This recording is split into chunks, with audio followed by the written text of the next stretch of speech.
Kuantitatif itu angka, kualitatif wawancara. Jangan buru-buru. Sebenarnya keduanya bukan cuma metode, tetapi cara yang sama dalam memahami realitas.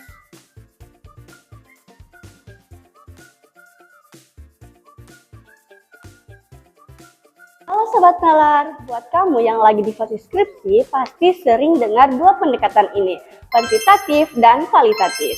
Nah, sekilas memang kelihatannya itu berbeda, tapi sebenarnya perbedaannya ada pada cara mereka melihat penelitian ini.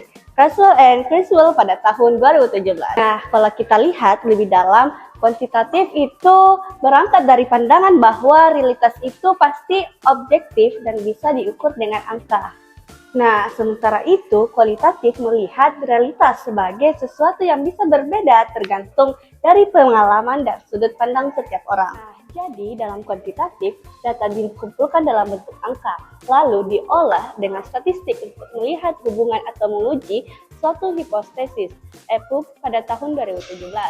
Nah, kalau kualitatif, fokusnya bukan pada angka, tapi pada makna. Data bisa dari ambil wawancara atau observasi, tapi tujuannya untuk memahami cerita di balik suatu kejadian.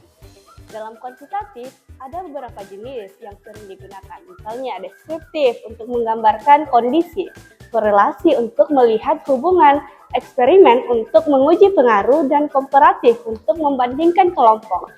Sugiono pada tahun 2016. Nah, sementara itu di kualitatif ada fenomenologi yang berfokus pada pengalaman hidup, studi kasus yang mendalami satu kasus, grounded teori untuk membangun teori, etnografi untuk memahami budaya, dan naratif yang berfokus pada cerita individu. Creswell dan Ford pada tahun 2016. Nah, jadi pemberdayaan bukan cuma di datanya, tapi juga cara berpikirnya. Kuantitatif biasanya menjawab berapa besar atau ada pengaruh atau tidak, sedangkan di kualitatif lebih ke kenapa dan bagaimana. Nah, contohnya saat nilai siswa menurun, kuantitatif akan mengukur seberapa besar penurunnya dan mencari hubungannya dengan faktor lain. Sementara kualitatif akan menggali cerita siswa tersebut untuk memahami yang sebenarnya terjadi. Kuantitatif itu kuat karena datanya jelas dan bisa digeneralisasi, tapi kadang kurang mendalam. Sebaliknya dengan kualitatif, lebih mendalam tapi hasilnya tidak selalu bisa digeneralisasi. Feroz et al. Pada tahun 2017. Karena itu, sekarang banyak peneliti menggabungkan keduanya dalam mixed method supaya hasilnya lebih lengkap dan saling melengkapi.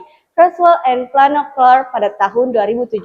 Nah, jadi intinya kuantitatif dan kualitatif bukan cuma soal angka atau wawancara, tapi dua cara berpikir dalam memahami penelitian.